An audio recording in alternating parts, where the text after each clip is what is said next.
Quer passar um final de semana incrível, luxuoso e praticamente exclusivo aqui no Porto das Dunas? Então você precisa conhecer a Mansão Macieri. Gente, além de ser praticamente em frente ao Beach Park, você vai ter uma comodidade diferenciada. Porque aqui nessa linda e grande mansão são apenas 6 suítes. Gostou da Mansão Macieri? Eu adoro, eu vivo por aqui.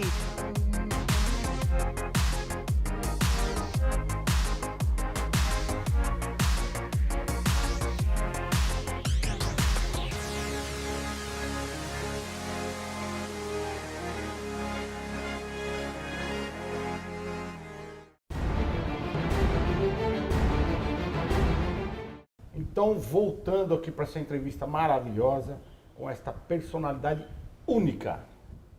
Única. Não é isso, Giovanni? Exatamente. Eu quero saber do Dr. Cid. Então, pô, aos 10 anos subiu na caixa d'água, aos 14 atirou não sei quem, e defendia o pai com unhas e dentes. Eu quero... Tá chegando? Ó, mas já já a senhora vem aqui, viu? Que a gente vai querer que a senhora fale alguma coisa. Eu quero saber como é que foi e que ano que o senhor entrou no Senado brasileiro. A convite de quem? Como é que foi o partido? Qual foi a ideia? Conta tudo pra gente aqui. Eu era candidato a deputado estadual. Qual partido? Era pela Arena. Pela Arena, era Arena e MDB, né? Não, porque o voto era vinculado. E eu me candidatei a pedido do diretor da minha rádio, Zé Pessoa de Araújo, que queria ser deputado federal. E ele achava que pela audiência que eu tinha no rádio, eu estouraria em votos, como na verdade... Que até hoje, né? Que até hoje essa audiência. Então, eu me candidatei pela Arena porque o voto era vinculado. Mas minha alma era de MDB. A alma era de MDB. Mas, para atendê-lo, eu tive que me filiar com urgência à Arena e me candidatar a deputado estadual pela Arena. Então, que ano foi isso? 1978. 1978. 1978. Quando eu fui votado, na capital, onde eu teria meu colégio, todo mundo só queria votar MDB e não na Arena. Então eu só tive 11.500 votos aqui na capital, quando se esperava que eu tivesse uns 40 mil, pela audiência que eu tinha no rádio. Então, eu era candidato a deputado estadual em 78, 82, eu não me elegi em 78, me candidatei novamente, fui muito bem votado, cerca de 16 mil votos. Pela Arena.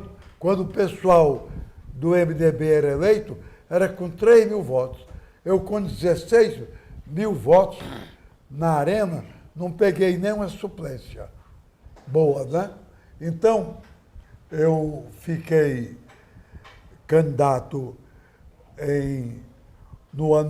na eleição seguinte, 82, e estava preparado para mudar de partido, porque o Zé Pessoa havia desistido. Então, eu ia para o MDB como fui, que era o natural. Isso em da minha vida. 1982. 82. E o seu idealismo já era o MDB? Hein? O seu idealismo já era o MDB? Era oposição à Revolução. Então, quando eu era candidato pela terceira vez a deputado estadual, com largas chances de me eleger, o MDB acolheu a mim, ao Tasso e a outros novos integrantes do partido, e o Tasso se candidatou a governador, eleição que ele venceu. Em 86. Em 86. E o pessoal do MDB resolveu me lançar como candidato ao Senado em sublegenda.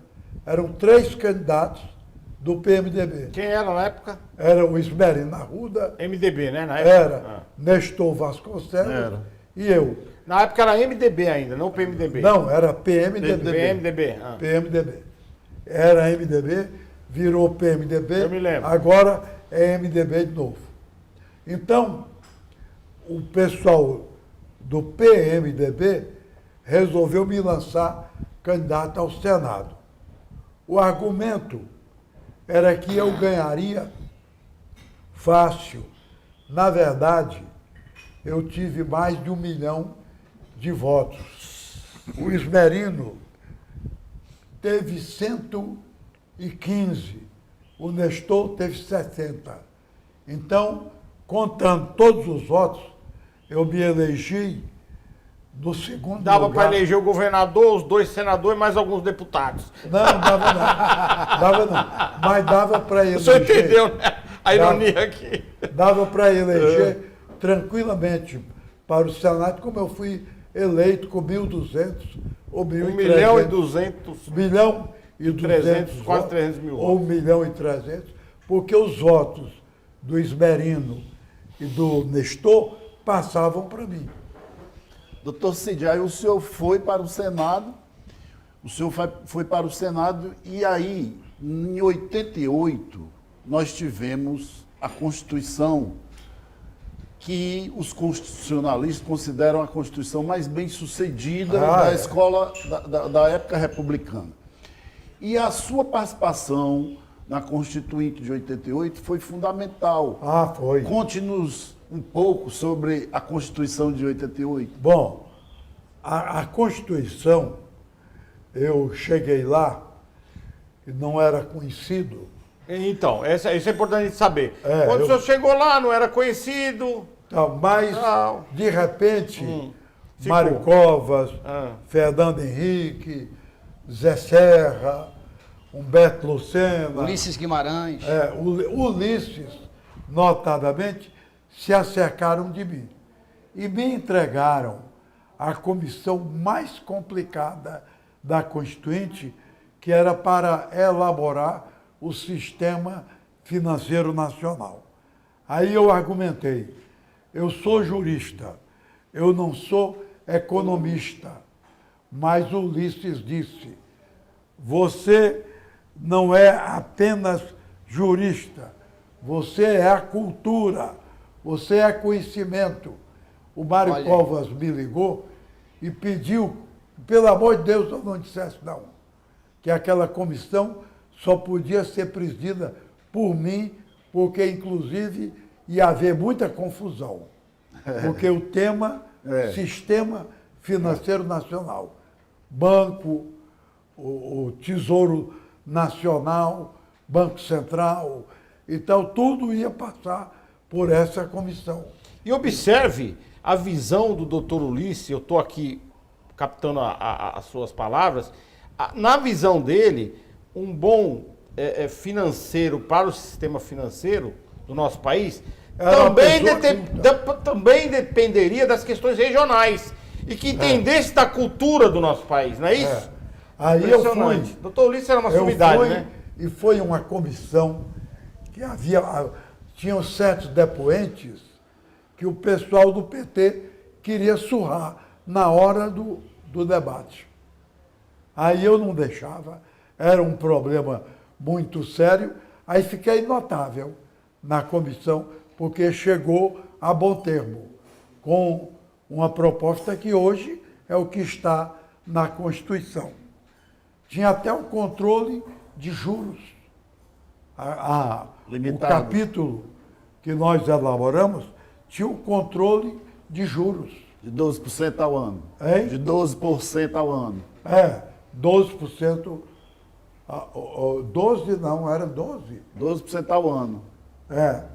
Pois bem, então a comissão foi um sucesso. Quando foi o último dia, aquele pessoal que fazia confusão, Lula, Zé Genuíno ia a turma do Luiz Gusquim e tal. Esses caras sempre foram um problema para o nosso país, né? Aí, quando foi o final, foi uma consagração de todos os integrantes da comissão ao meu trabalho e à minha autoridade. Aí eu fiquei famoso. Que honra, né? Fiquei famoso. Não, você já era famoso. Mas não Pelo era menos lá, aqui no não era. Ceará, né? Mas lá eu Já era, fiquei com muito certeza. destacado. Então, No cenário nacional, o senhor está dizendo, no né? cenário nacional. Doutor Cid, na sua ótica, qual é a maior conquista da Constituição de 88? É tudo. É tudo.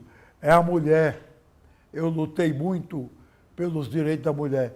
A mulher saiu altamente vitoriosa, de modo discreto, sem exagero, na Constituição. O direito financeiro, não é? Toda a estrutura do direito financeiro que foi proposta minha individualmente, minha. Uma comitiva cearense foi lá com essas ideias, eu coordenei e apresentei essas ideias, como apresentei todo o sistema tributário, graças a um trabalho feito por mim e pelo Hugo de Brito Machado. Hugo de Brito. Foi. Então, a Constituinte, ela prevaleceu notadamente, preste bem atenção, o artigo 5º. O artigo 5º é o maior capítulo de qualquer Constituição do mundo. As garantias individuais. As garantias individuais.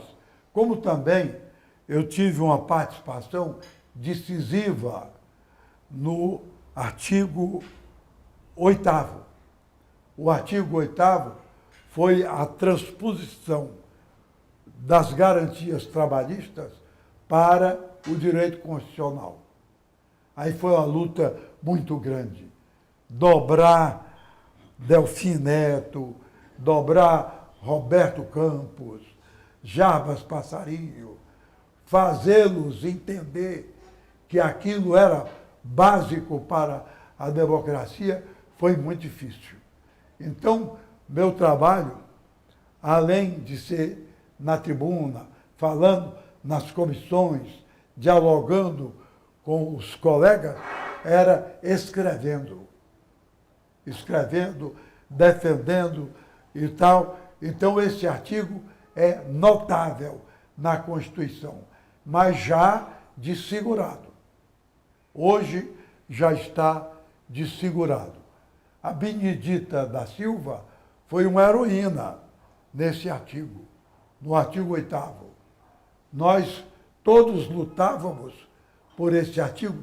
Quem tinha visão social defendia a transposição da legislação trabalhista para a Constituição, para dar a contundência constitucional àquilo que, desgraçadamente, vinha do Getúlio. Do Getúlio. Entendeu? Entendi. Então, essa parte aí é fundamental. Foi fundamental a estabilidade do servidor mal nomeado. Isso eu dei minha vida dentro da Constituinte. Quando eu comecei a falar, todo mundo era contra. Surpreendentemente, todo o pessoal de esquerda era contra. Tinha uma deputada de Pernambuco que era vermelha, era contra a estabilidade do servidor. Meu amigo Mário Covas era contra, eu nunca logrei convencê-lo. Mário Covas. Fernando Henrique era contra. Zé Serra era contra.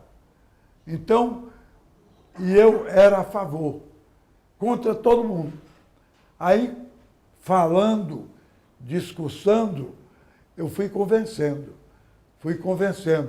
As pessoas iam mudando de opinião e me procuravam. Teve um constituinte que ficou de joelhos.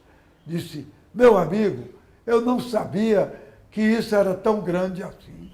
Me desculpe, eu vou votar. Ele passou a entender. Passou a entender. O senhor teve um grande aliado cearense, Mauro Benevides. Mauro e também o Biratã Aguiar. E o Biratã Aguiar. O Biratã Aguiar e muitos outros. Márcio. Muitos outros. Márcio David. Doutor Cid, É. o senhor já comentou aqui com a gente sobre a paixão do senhor pela literatura, pelos livros. Já falou conosco também aí sobre a sua experiência na política. Mas eu tenho certeza que bastante gente, muitos telespectadores que nos ouvem, nos assistem, conhece o senhor pelos seus muitos anos no rádio cearense, né? Pela sua experiência no rádio.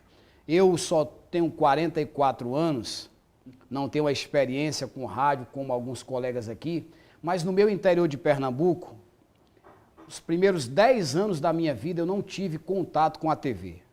No interior de Pernambuco, meu contato era com o rádio. Então eu tenho um fascínio, uma paixão muito grande pelo rádio.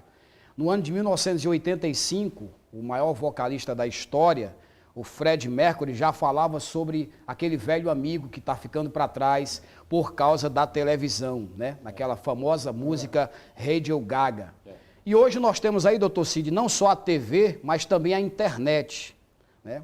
Qual a perspectiva, o que o senhor pensa sobre o futuro do rádio, que também com certeza é uma paixão na sua história de vida? Olha, o futuro já veio. O rádio hoje, ele é ouvido pelos transmissores de cada emissora, seja a onda média, seja a FM, caiu em desuso caiu em desuso a onda curta, como também onda tropical, mas o rádio está altamente fortalecido por aquilo que parecia um combate a ele, a internet. Hoje nós somos mais ouvidos na internet do que nos receptores de rádio. É mais o computador. Eu acompanhei Carlos Macieli e Márcio daquela época, doutor. Eu acompanhei em 66, 67, 69 fui para o seminário em Baturité. Mas naquela época, no interior, a gente, todos os dias, as pessoas, nossos pais, os nossos antepassados, os velhinhos, todos estavam ali no pé do rádio, no Canarinho, o rádio Telefuca, o ABC, ouvindo o noticiário. E o locutor mais conhecido daquela época, que eu me recordo, era o Cid Carvalho. Na Guerra dos 6 Dias, em 67, eu lembro muitas vezes quando o Cid Carvalho falava dos combates travados entre Israel, o Egito e os demais, e os integrantes do mundo árabe, aquelas batalhas, aquelas coisas todas, morte de Che Guevara, acidente com Castelo Branco em Fortaleza em 67, com a morte do Marechal Castelo Branco e mais alguns integrantes que vinham realmente lá de Quixadá. A Guerra dos 6 Dias e os grandes acontecimentos, a Guerra do Vietnã, tudo isso eu acompanhava. O Cid trabalhava o dia todo. Acho que todos os horários, né, Cid? Fazia todos os horários, né, Cid? De manhã, tarde, noite. Doutor Cid, eu não posso deixar de lhe fazer esse Mas pedido. eu tenho. Eu não posso deixar, vai gravar já, de registrar. Dê o microfone aqui, por favor, Jeová. A presença da primeira-dama aqui. Sim. A doutora Lúcia Fontinelli, que é companheira desse sábio jornalista há 65 anos. Fala um pouquinho para nós. Fala um pouquinho aqui. Não, mas seja amiga hoje, pelo menos um pouquinho. Como é viver com uma personalidade dessa, doutora Lúcia? É fácil demais. É fácil? Demais. Coloca o microfone mais pertinho da boca. É fácil. Mas, doutor Cid, ela tem algum defeito, doutor Cid? Hein? Ela tem algum defeito? Tem nada. Não, né? É ótimo. Né? Deixa para os barreiros. Sempre ia dizer que era atrevido. Eu acho assim, deve ser muito bom, deixa eu segurar para a senhora aqui, viver com uma personalidade dessa, com tanta sabedoria, né? Não tem dificuldade de nada, basta perguntar a ele. Pergunta a ele, né? Se alguma dificuldade, só pergunta a ele. Só perguntar. Mas que bom a senhora veio aqui prestigiar o doutor Cid, essa personalidade, mas nós vamos continuar aqui. Pode ficar aqui conosco aqui. Eu asseguro aqui um pouquinho. Qual a sua pergunta, Marcos? Não é uma aqui. pergunta, é um Não, pedido. na biblioteca. Não, vai filmar já. Olha, eu tenho um pedido, doutor Cid. Se ele puder me atender, eu vou ficar muito feliz. Não, Ele só não faz- vai pedir dinheiro, né, doutor Não, Cid? não. Por favor, né? Ele faz. Nós vamos voltar agora aos anos 70, na rádio Uirapuru, de Fortaleza. E o doutor Cid vai fazer um pedacinho da abertura do programa Antenas e Rotativo para nós. Mas eu estou rouco. Não, vai dar. Mas vamos. É só capelinha. Nos dê esse presente, doutor Cid. Vai. Vamos abrir aqui. E um fato que o senhor narrou na época aí, faz, só pra gente ter essa capela, vai. Que ano é? 72, 73. Os anos 70. Os anos 70. Os anos 70 estava no auge do noticiário de Cuba. Vamos lá Sim. então, como é que foi, doutor? O começo do programa? Sim. Ah, sim. Apresentando. Alô, estou rouco. Não, vai, tá ótimo, tá ótimo. Peraí. Alô, senhoras, alô, senhores, aqui Cid Carvalho. Moscou. Notícias de Moscou indicam novos contratempos em todo o universo russo. Agora, o grande problema é a locomoção de um edifício que ficou no meio da rua. O edifício não andou. As ruas é que se abriram e atingiram 2 edifícios em Moscou. Daí porque haverá escavação na via pública e os 2 edifícios congelados vão mudar de lugar.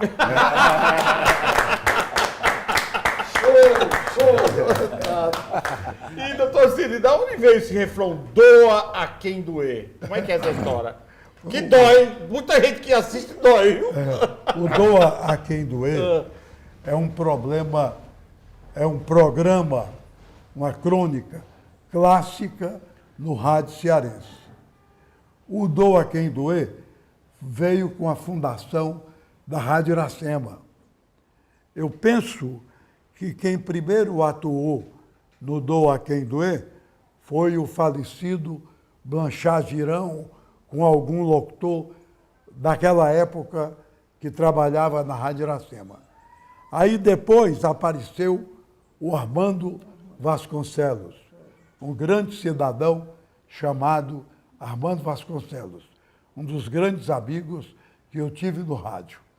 Então, o Armando passou a apresentar o Doa a Quem Doer de modo muito crítico, de tal sorte que o programa era acompanhado com crítica à empresa de ônibus, a prefeito, a delegado de polícia, a soldado de polícia e tal. Aí esgotou o tempo dele na Rádio Iracema, não deu mais. Aí a Rádio Cidade, há 39 anos, foi fundada. E eu fui o primeiro diretor... Pioneiro da rádio. Da Rádio Cidade.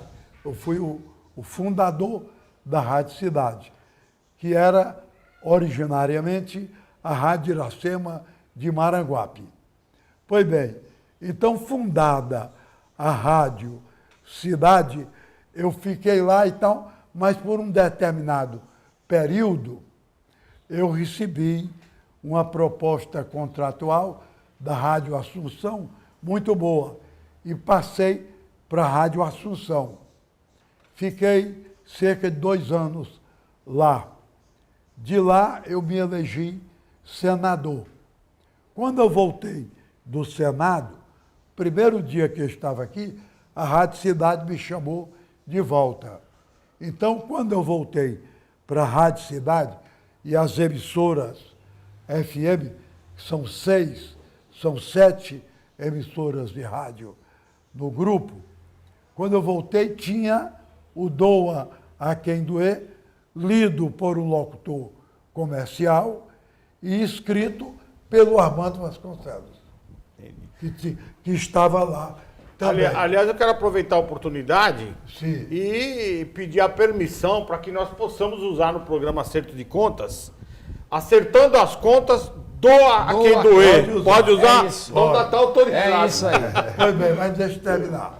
Então, quando eu voltei, o Miguel me procurou e pediu que não queria mais ninguém escrevendo nem lendo. Ele queria meu improviso. Aí eu assumi o Doa a Quem Doer até hoje. De forma Olha espontânea. Não tem nada de roteiro, não tem nada. Tem, não. É como o nosso programa que nós Pauta fazemos livre. aqui, não tem pauta. Não tem. Nós não A temos pauta Mas do ele Doa Quem dorme ouvindo Doer rádio. sou eu. Dorme ouvindo rádio. É. Mesmo. Hein? Ele acorda, A dona o Lucy programa está tá dizendo todo feito que já. o senhor dorme ouvindo rádio. Eu ouço Dorme o ouvindo rádio. Faz de Constantemente. improviso, todo o noticiário, tudo. E o radialista Cid Carvalho já teve Ele não incursão escreve nenhuma no rádio esportivo? Eu fui comentarista esportivo mais de 20 anos, da melhor equipe daqui. Primeiramente eu fui Gomes Farias e eu. Era a dupla da Rádio Irapuru. Isso é uma história muito curiosa, porque eu não pretendia ser comentarista esportivo. Mas a Irapuru contratou o Paulino Rocha, que era o grande comentarista da época. Então, o Paulino ia para a Rádio Irapuru. Um dia antes, ele desistiu, resolveu ficar na Dragão do Mar. Aí o departamento esportivo da Irapuru ficou na pior. Não tinha outro comentarista. Então, todos os cronistas, até de outras rádios, se reuniram, a PCDEC e todo mundo da época, todo mundo se reuniu, fizeram uma votação e eu ganhei por unanimidade. Eu fui escolhido para ser o comentarista oficial da Irapuru. Qual o time de coração? Fortaleza. Fortaleza. Mas torcedor quando do era Fortaleza. comentarista, não tinha. Não tinha o Não time de tinha. coração. Não. Era neutro. Era uma questão ética do período, Não, principalmente. por uma questão ética, não tinha torcida. Eu, Hoje muitos jornalistas declaram, né? Hein? Hoje muitos jornalistas declaram. mas naquela eu- época. Eu acho também que não era tem problema impossível. nenhum. durante os anos em que eu fui comentarista, eu guardei uma imparcialidade absoluta. Eu comentei jogo, pra vocês terem ideia do sucesso que foi minha passagem pelo rádio esportivo, eu comentei jogo até nas emissoras de São Paulo. Comentei com Fiore Giliotti Giliotti. e outros locutores famosos da época. Mas nós vamos continuar já esse bate-papo. Esse programa não acaba aqui hoje, não. Hoje é terça-feira e nós vamos dar continuidade nesse programa já para sexta-feira. Não é isso, Marcos? Sexta-feira, às 20h30. Terça, hoje começou às 20h30 e Exatamente. sexta-feira dando continuidade. Então o doutor vai estar terça e sexta conosco. Então vocês fiquem ligados, terça e sexta. É um programa para a semana, para vocês não podem perder a história do Dr. Cid. O que eu ia falar mesmo? O que eu ia perguntar, que eu me esqueci, que fugiu da minha cabeça? Sobre o rádio? Não. No rádio? Não, não foi isso não. Eu quero saber, agora no segundo programa que nós vamos gravar já, o que o doutor acha do nosso governo federal? Não, agora não. Vai falar agora no próximo programa. Tá O que o certo. doutor acha do nosso governo estadual? O Gil que o Túlio. senhor acha do nosso governo estadual do estado de São Paulo, do Brasil? Ou seja, qual aquele que o senhor acha que está governando bem, aquele que está falhando? Mas isso é para o segundo programa. E fiquem ligados, sexta-feira nós estamos dando continuidade, não é isso? Sexta-feira. Doa a quem doer. Vamos lá.